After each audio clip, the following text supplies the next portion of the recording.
Assalamualaikum warahmatullahi wabarakatuh. Teman-teman yang dirahmati Allah Subhanahu wa taala, kembali jumpa bersama saya Amir Mahmud. Pada kesempatan kali ini, saya ingin sedikit membahas tentang pembagian Al-Qur'an menjadi 30 juz. Mungkin ada teman-teman yang bertanya, apakah pembagian Al-Qur'an menjadi 30 juz itu sudah ada sejak zaman Nabi dan para sahabat?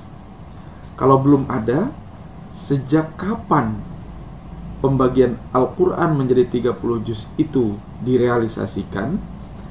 Dan yang ketiga, apa tujuannya Al-Quran dibagi menjadi 30 juz? Baik, teman-teman sekalian, yang pertama, bahwa sesungguhnya di zaman Rasulullah SAW dan juga para sahabat, tidak dikenal namanya pembagian Al-Quran menjadi atau berdasarkan juz. Hal ini disebabkan Rasulullah SAW maupun malaikat Jibril tidak pernah memerintahkan untuk dilakukannya pembagian Al-Quran, sehingga para sahabat kala itu hanya membagi Al-Quran menjadi 7 bagian. Jadi di kalangan para sahabat, mereka justru membagi Al-Quran itu menjadi 7 bagian, ya. Pembagian Al-Quran menjadi 7 bagian ini dikarenakan para sahabat terbiasa menghatamkan Al-Quran dalam waktu 1 minggu, ya, atau 1 pekan, atau 7 hari. Setiap bagian nantinya akan dibaca dalam 1 hari dan dilanjutkan di hari berikutnya. Kalau dirinci, di zaman para sahabat itu, pembagian Al-Qur'annya sebagai berikut. Bagian pertama itu berisi 3 surat, atau kalau dengan Al-Fatihah jadi 4 surat. Jadi mulai dari Al-Fatihah, kemudian Al-Baqarah, Ali Imran, dan An-Nisa. Ya, itu bagian pertama. Kemudian bagian yang kedua berisi 5 surat, yaitu dari mulai surat Al-Maidah sampai dengan surat At-Taubah.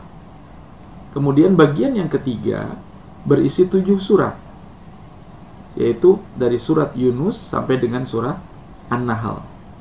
Kemudian bagian yang keempat adalah 9 surat, dimulai dari surat Al-Isra sampai dengan surat Al-Furqan. Kemudian bagian yang kelima berisi surah Asy-Syu'ara hingga akhir surah Yasin. Kemudian bagian yang keenam berisi 11 surat, yaitu dari surah As-Saffat sampai dengan surah Al-Hujurat. Dan bagian yang ketujuh itu terdiri dari surah-surah yang pendek, atau yang disebut dengan Al-Mufassal, yang berasal dari surah Qaf sampai dengan akhir Al-Quran, atau surah An-Nas. Nah, inilah yang terjadi pada zaman para sahabat. Beliau ini senantiasa menghatamkan Al-Quran setiap 7 hari atau 1 pekan dengan pembagian yang tadi. Pembagian ini kemudian diringkas dalam 1 kalimat yang dikenal dengan Fami Bisyauqin. Fami Bisyauqin ini berisi awal-awal surat pada 7 bagian tersebut. Fa itu berarti Al-Fatihah, ya. Kemudian Mim itu berarti Al-Maidah. Kemudian Ya, ya, itu Yunus, surat Yunus. Kemudian Ba itu surat Bani Israel atau Al-Isra. Kemudian Sya-nya itu surat Asy-Syu'ara. Kemudian Waw-nya adalah surat Was-Saffati Saffa atau As-Saffat. Kemudian Qaf-nya itu adalah surat Qaf. Jadi ini awal dari bagian-bagian, jadi 7 bagian Al-Quran yang dibagi oleh para sahabat dalam rangka menyelesaikan Al-Quran dalam 1 pekan. Akan tetapi berkembangnya zaman, ya, setelah para sahabat kemudian muncul generasi tabi'in, ya, dan sampai ke sinilah. Maka muncullah pemikiran, karena kondisi orang-orang awam secara umum gitu, untuk menyelesaikan bacaan Al-Quran dalam 7 hari itu adalah sesuatu yang sangat berat. Maka diambillah atau muncullah sebuah ide bagaimana agar orang-orang awam atau orang-orang secara umumnya bisa menghatamkan Al-Quran paling tidak setiap 30 hari sekali atau 1 bulan sekali. Maka muncullah ide dari namanya Al-Hajjaj bin Yusuf As-Saqafi. Beliau wafat di tahun 110 Hijriah, di mana beliau mempelopori pembagian juz-juz tersebut, dan pembagian tersebut kemudian dilakukan oleh para cendekiawan Irak atas perintah langsung dari Al-Hajjaj ini. Hal ini sekali lagi didasari dari gagasan untuk mengkhatamkan Al-Quran dalam waktu satu bulan. Jadi apa yang dilakukan oleh Al-Hajjaj bin Yusuf As-Saqafi ini adalah sebuah upaya bagaimana agar agar orang-orang pada umumnya yang tidak bisa menghatamkan Al-Quran 1 pekan, 2 pekan, atau di bawah 1 bulan, maka muncullah ide untuk membagi Al-Quran menjadi 30 juz agar kita bisa istiqomah, paling tidak kita bisa hatam setiap 1 bulan 1 kali. Ya, ini idenya ya, ini ide yang menimbulkan atau yang memunculkan pembagian Al-Quran menjadi 30 juz gitu. Jadi semua didasari oleh sebuah keinginan untuk istiqamah. Jadi dari sana sekali lagi disimpulkan bahwa yang pertama, bahwa pembagian berdasarkan juz ya itu bukan dari Rasulullah dan Malaikat Jibril. Kemudian yang kedua, bahwa para sahabat biasanya membagi Al-Quran itu menjadi 7 bagian sesuai dengan target mereka untuk menyelesaikan bacaan Al-Quran dalam waktu 7 hari. Kemudian yang ketiga, pembagian Al-Quran 30 juz ini berawal dari ide khatam membaca Al-Quran dalam waktu 30 hari atau 1 bulan. Kemudian yang keempat, bahwa pembagian berdasarkan juz ini yang menjadikan Al-Quran menjadi 30 juz ini dipelopori oleh Al-Hajjaj bin Yusuf As-Saqafi, Al-Hajjaj bin Yusuf As-Saqafi yang wafat pada tahun 110 Hijriah. Kemudian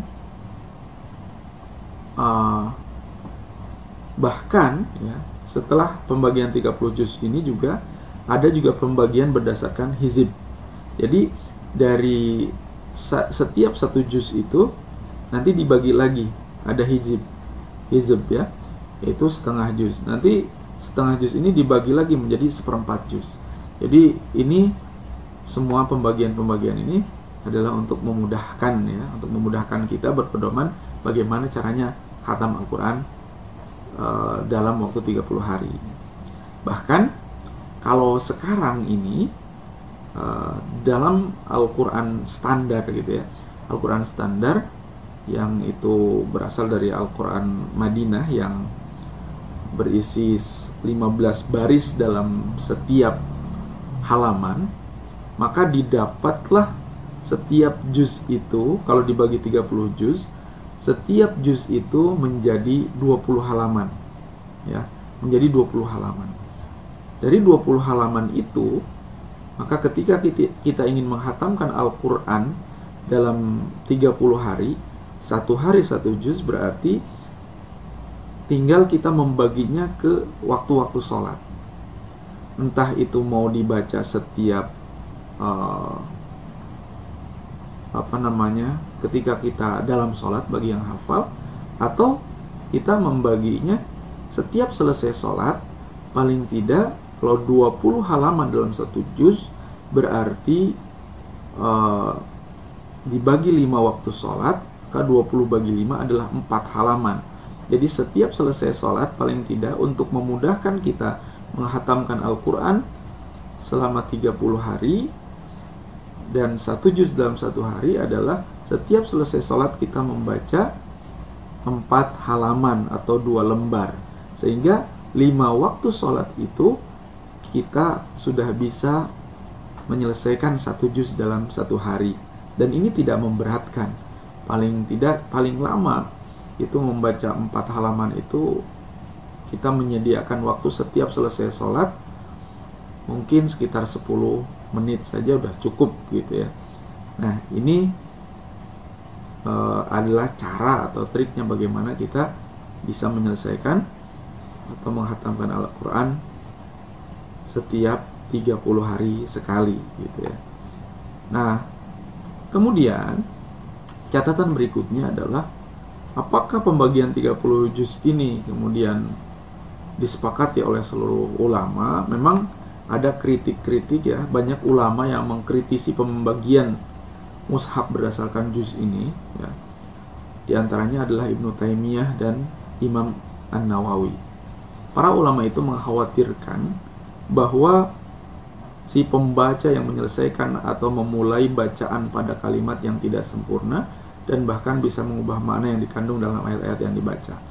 Artinya bahwa memang pembagian 30 juz ini adalah berdasarkan jumlah huruf Al-Quran.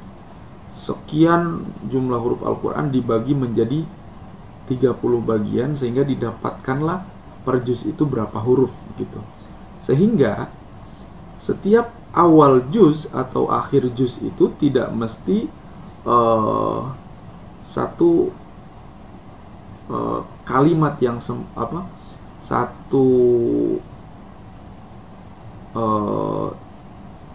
satu isi ya dari Al-Quran itu yang secara sempurna gitu, atau satu tema dalam bagian-bagian Al-Quran secara sempurna gitu.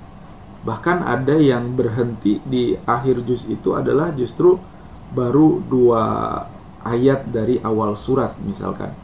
Nah, oleh karena itu untuk menghindari ketidaksempurnaan kalimat ketika berhenti di akhir juz atau memulai di awal juz, maka disarankan ya agar makna yang dibaca tetap sempurna, sebaiknya pembaca Al-Quran ini tidak terpaku pada pembagian juz dan hizib ya, atau yang lainnya yang tidak berdasarkan kesempurnaan kalimat. Jadi kalau memang di akhir juz itu hanya ada 2 ayat katakanlah dari awal surat, maka berhentilah sebelum surat baru itu, atau dilewatkan membaca satu surat berikutnya walaupun berbeda juz. Jadi intinya apapun yang dilakukan oleh para ulama, kemudian ada kritik dari beberapa ulama, tapi pada dasarnya adalah bagaimana kita bisa istiqomah menyelesaikan baca Al-Quran itu dalam waktu-waktu tertentu. Entah mau seminggu sekali silahkan, atau 2 pekan sekali silahkan, 3 pekan sekali silahkan, 4 pekan atau setiap 1 bulan sekali silahkan. Yang terpenting adalah bagaimana kita mengistiqomahkan diri. Jangan sampai kita sehari-hari kita terlepas dari bacaan Al-Quran begitu. Dan itu dikembalikan kepada kemampuan kita masing-masing untuk menyelesaikannya dalam waktu berapa lama gitu. Yang terpenting bacaannya baik, sesuai dengan ilmu tajwid. Kalau bisa sambil difahami ya upayakan untuk difahami. Dan sekali lagi, dengan keistiqomahan kita dalam membaca Al-Quran, mudah-mudahan bahwa hal ini bisa menjadikan kita istiqomah di dalam kebaikan, dan kita bisa terus menjadi pribadi yang hidup berdasarkan Al-Quran ya, itu pada dasarnya. Ini saja barangkali. Terima kasih atas segala perhatiannya, mudah-mudahan bermanfaat. Assalamualaikum warahmatullahi wabarakatuh.